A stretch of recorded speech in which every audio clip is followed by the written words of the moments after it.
নমস্কাৰ আপোনালোকে চাবলৈ আৰম্ভ কৰিছে আৰকে নিউজ। এই মুহূৰ্তত অসমৰ লাখ লাখ মানুহৰ বাবে দিবলৈ লৈছোঁ ভাল খবৰ। হয়, আপুনি যদি চৰকাৰী টয়লেটৰ বাবে আবেদন কৰিছিলে তেন্তে আপোনাৰ বাবে আহি গ'ল ভাল খবৰ। একাউণ্টত সোমাব 12,000কৈ টকা। হয়, চৰকাৰী টয়লেটৰ জিলাভিত্তিক তালিকা প্ৰকাশ পাইছে। তালিকাত নাম আহিলেই লাভ কৰিব 12,000 টকা।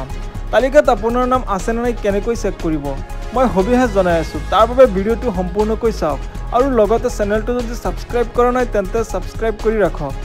লিষ্টখন চাবলৈ প্ৰথমতে আপুনি আপোনাৰ স্মাৰ্টফোনত থকা ক্ৰোম ব্ৰাউজাৰটো অ'পেন কৰি তাত চাৰ্চ কৰিব SBM গ্ৰামীণ ৰিপৰ্ট।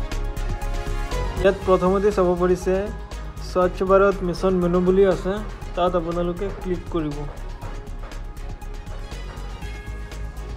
ক্লিক কৰাৰ পিছত আপোনালোকে একেবাৰে তলত স্ক্ৰল কৰি যাব।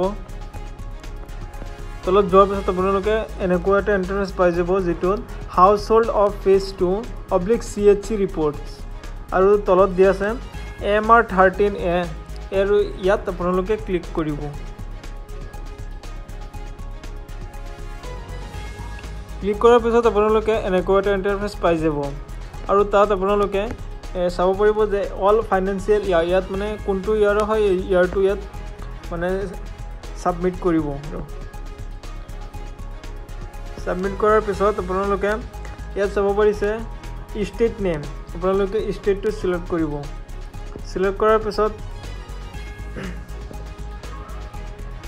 ষ্টেট চিলেক্ট কৰাৰ পিছত আপোনালোকে ডিষ্ট্ৰিক্ট চিলেক্ট কৰিব।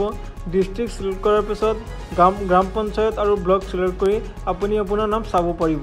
এনেধৰণৰ ইনফৰ্মেটিভ ভিডিঅ' নিতৌ পাবলৈ চেনেলটো ছাবস্ক্ৰাইব কৰি ভিডিঅ'টো তাতে লাইক কৰি দিব। ধন্যবাদ।